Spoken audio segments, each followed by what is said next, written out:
अब इस आवश्यक अपरिहार्य भावना का विस्तृत रूप से वर्णन करते हैं। पहला सामायिक है।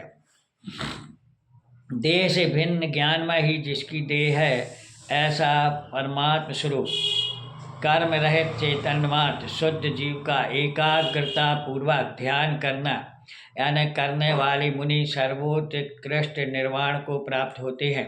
निर्विकल्प शुद्ध आत्मा के गुणों में जिसका मन स्थिर नहीं होता, ऐसे तपस्वी मुनि 6 आवश्यक क्रियाओं को अच्छी तरह अंगीकार करें तथा आते हुए अशुभ भावों के आश्रय को रोक अर्थात नित्य चेतन स्वरूप में रमना ही सामायिक है। सुंदर असुंदर वस्तु में शुभ अशुभ कर्मों के उदय में राग देश नहीं करना, आहार बसतिका के लाभ आलाभ में संभाव रखना, स्तुति निंदा में आदर अनादर के माने पाषाण में रत्न में, जीवन में मरण में, शत्रु में मित्र में, सुख में दुख में, शमशान में राग देश में, इन सब से राग देश के रहित परिणाम संभाव रखना, इसको सामायिक कहते हैं। चेतन अचेतन अपने आत्म स्वभाव में हानि वृद्धि के अकर्ता जान करके उससे राग देश छोड़ देना ही सामायिक है। आगे स्तवन कहते हैं। स्तवन किसे कहते हैं?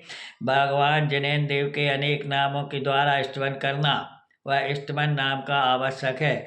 अपने कर्म रूपी शत्रुओं को जीतना है ना। अतः जीतते हैं। अतः आपका नाम जिन है, आपको किसी ने बनाया नहीं है तथा आप स्वयं ही अपने स्वरूप में रहते हैं, अतः स्वयंभू है। आप केवल ज्ञान रूपी नेत्र द्वारा त्रिकालवर्ती पदार्थों को जानते हैं, अतः आप त्रिलोचन हैं। आप मोह रूपी अंधा स्वर को मार दिया, अतः आप अंधपातांकत हो। केवल ज्ञान द्वारा आप समस्त लोक अलोक में व्याप्त हो, अतः आप विष्णु हो। जन्म जरा मरण तथा त्रिपुर का आपने अंत कर दिया है, इसलिए आप त्रिपुरांतक हो। आप रूप बैरी का अंत, पाप रूपी बैरी का अंत का आपने संहार किया है, अतः आप पापहर हो। लोक में आप सुख के कर्ता हैं, अतः आप शंकर हो। आपको ब्रह्म स्वरूप में समाये रहते हो, अतः आप ब्रह्मा हो। इस प्रकार से आपके अनेक नामों का साकार किया। इस प्रकार से आपकी स्तुति करना स्तवन नाम का आवश्यक है। अब वंदना। 24 तीर्थंकरों में से किसी एक तीर्थंकर की और पंच परमेष्टियों में से किसी एक के मुख्य करके उसकी स्तुति करना, वह वंदना आवश्यक कहलाता है। प्रतिक्रमण।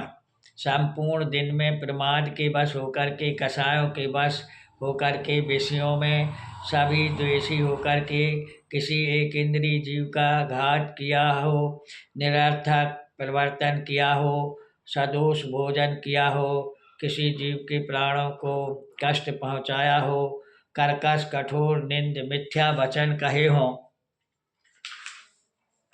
और स्त्री कथा, देश कथा, भोजन कथा, चोर कथा की हो या किसी का अदत्त धन ग्रहण किया हो, मेरे ऐसे पाप रूप भाव सभी मिथ्या हुए। भगवान का परम गुरु हमारी रक्षा करेंगे। पंच परमेष्टि परम गुरु है, वो भी हमारी रक्षा करेंगे। ऐसे प्रणाम किए हुए ऐसे भावों की शुद्धता के लिए कायक्षर करके प्रमुखार मंत्र 9 बार पढ़ना चाहिए। अब आता है प्रत्याख्यान। आगामी काल के पाप का आश्रय रोकने के लिए पापों का त्याग करना कि मैं भविष्य में ऐसे पाप मन वचन काय से नहीं करूँगा।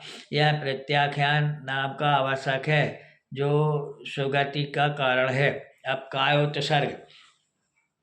4 अंगुल से दोनों पैर बराबर खड़े होकर दोनों हाथों को नीचे की ओर लंबे लटकाकर देह से ममता छोड़ कर के नासिका के अग्रभाग पर दृष्टि जमा कर देह से भिन्न शुद्ध आत्मा की भावना करना एक कायोत्सर्ग है। इस प्रकार इन 6 आवश्यक की हानि नहीं करना आवश्यक अपरिहारणी नामक भावना है। जो श्रावक गृहस्थ में रहते हैं उन्हें आवश्यक अपरिहार नाम की भावना में 60 आवश्यक पालना अति आवश्यक है, जो निम्न प्रकार है।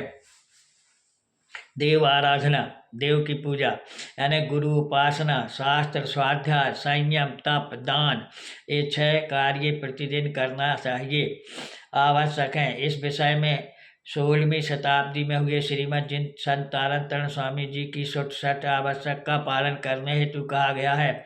शुद्ध 60 कर्म का पालन अविरत सम्यक दृष्टि करते हैं। ये भव्य जीव देव पूजा आदि 60 कर्मों का यथार्थ स्वरूप समझ करके किसी भी प्रकार के फल प्राप्ति की इच्छा नहीं करते हुए मात्र अपने आत्मकल्याण के अभिप्राय में इसका पालन करते हैं। शुद्ध देव पूजा किसे कहते हैं वो बता रहे हैं। बीतरागी सर्वज्ञ हितोपदेशी अरहंत सिद्ध परमात्मा ही सच्चे देव हैं। 75 गुणों के द्वारा उनके स्वरूप का चिंतन मनन करते हुए अपने शुद्ध स्वरूप की आराधना तथा आत्म गुणों को प्रकट करने का पुरुषार्थ करने को शुद्ध देव पूजा कहती है। शुद्ध गुरु उपासना, समस्त आरंभ परिग्रह से रहित निर्ग्रंथ बीतरागी साधु रत्नत्रय के धारी हैं। उनके रत्नत्रय आदि गुणों की वंदना भक्ति करना तथा उनके बताए हुए मार्ग के अनुसार अपने आत्मा की आराधना करना शुद्ध गुरु उपासना है। शुद्ध शास्त्र स्वाध्याय, ध्रुव स्वभाव का चिंतन करना, अपने परिपूर्ण शुद्ध स्वभाव पर दृष्टि रखना और अपने ज्ञानमयी स्वभाव की साधना करना शुद्ध स्वाध्याय है। यह शुद्ध तत्व का प्रकाश करने वाला है। स्वाध्याय मतलब स्वयं माने स्वयं का और अध्ययन करना यानी आत्मा का अध्ययन करना, यह स्वाध्याय है।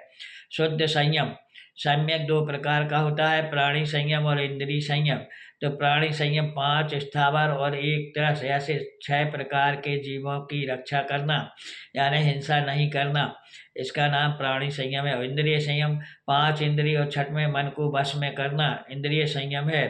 अपने आत्म बोध पूर्वक इंद्रिय संयम और प्राणी संयम को पालते हुए रत्नत्रयमयी आत्म स्वभाव के प्रति सजग रहना, अपने स्वरूप का स्मरण करना ही शुद्ध संयम है। शुद्ध तप, आत्म श्रद्धा पूर्वक 12 तपों को जान करके पालन करना, यह शुद्ध तप है। शुद्धात्म तत्व का भली प्रकार से चिंतन करना, अपने ज्ञानमयी शुद्ध स्वभाव में रहना, यह शुद्ध तप है। अशुद्ध दान, स्वयं पर के कल्याण की भावना से उत्तम मध्यम और जघन्य पात्रों को ज्ञान दान, आहार दान है ना, अभय दान व औषधि दान, इस प्रकार से 4 प्रकार के दान देना। विवेक पूर्वक सत्पात्रों को उपयोगी वस्तु का स्वभाव सहित दान देना शुभ दान है। एवं आत्मबोध पूर्वक स्वरूप का चिंतन करते हुए अपने उपयोग को स्वयं स्वभाव में लगाना, ये निश्चय से शुद्ध दान है। इस प्रकार के यह 16 कारण भावना भाने वाले 60 आवश्यक को पालती है, इसकी हानि नहीं करते हैं, यही आवश्यक अपरिहार्य भावना है।